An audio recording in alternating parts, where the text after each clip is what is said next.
Salut tout le monde! Dans cette nouvelle vidéo, je vais tenter de répondre à une question que pas mal de personnes se posent. Peut-on laver son moteur au Karcher? Et aussi pourquoi? Donc d'abord, avant toute chose, abonnez-vous, hein, mettez un petit pouce, parce que voilà, ça prend du temps, il faut m'encourager, il faut me soutenir, voilà, tout ça, tout ça. Donc voilà, ça c'est dit. Ensuite, voilà, je vous fais le tour des propriétaires. On m'a confié ce C4 Picasso. Donc il a un problème, il a beaucoup de pertes en fait, hein. Le moteur est tout noir.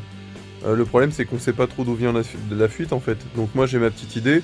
Parce que sur les 1,6 L HDI, on a pas mal de soucis au niveau des joints d'injecteur. Donc voilà quoi. Donc le but, c'est que je vais faire un entretien complet de cette voiture, c'est-à-dire réparer la fuite, faire la vidange, tous les filtres.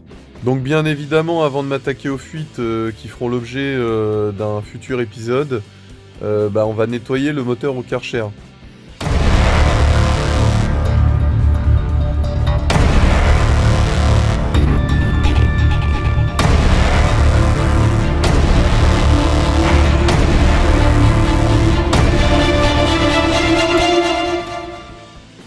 Donc pourquoi nettoyer déjà le moteur au Karcher?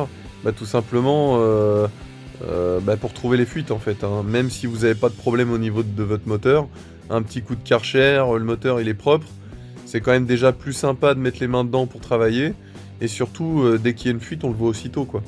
Donc ça c'est vraiment les deux gros points positifs. Après on pourrait le faire aussi pour le côté visuel, mais je pense qu'il y a des gens qui s'en foutent. Enfin moi je sais que j'aime bien avoir un moteur propre même si ça apporte pas grand chose. Enfin voilà quoi. Donc pour nettoyer son moteur au Karcher, il faut faire très attention, c'est à tout ce qui est alternateur et calculateur, en gros tout ce qui est électrique.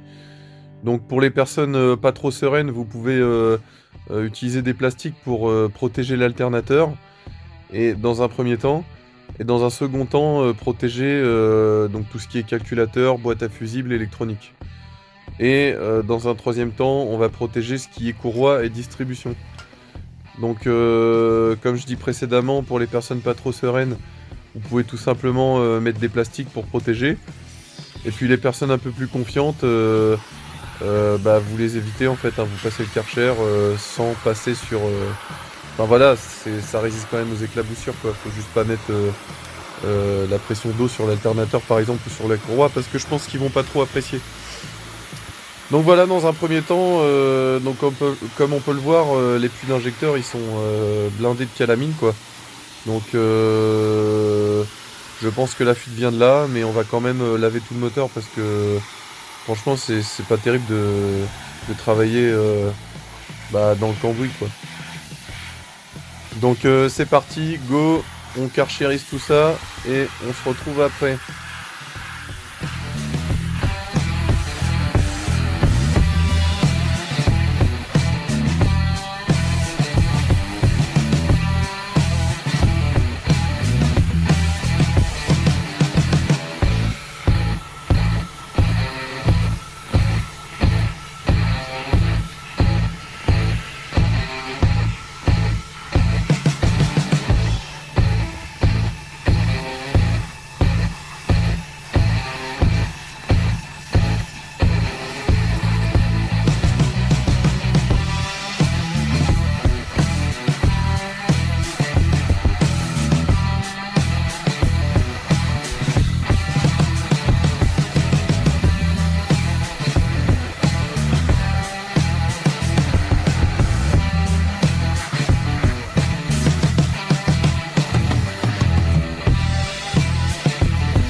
Donc voilà, comme vous pouvez le voir, petit lavage à la mousse, petit rinçage, petit lustrage, non peut-être pas quand même, mais un petit lavage à la mousse, un petit rinçage, et puis c'est nickel quoi, le moteur il est tout propre.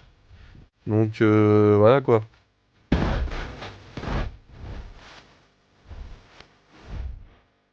Donc voilà, j'espère que cette vidéo vous a plu quand même, hein. Si c'est le cas, bah, laissez un petit pouce bleu, abonnez-vous pour suivre la suite de cette vidéo.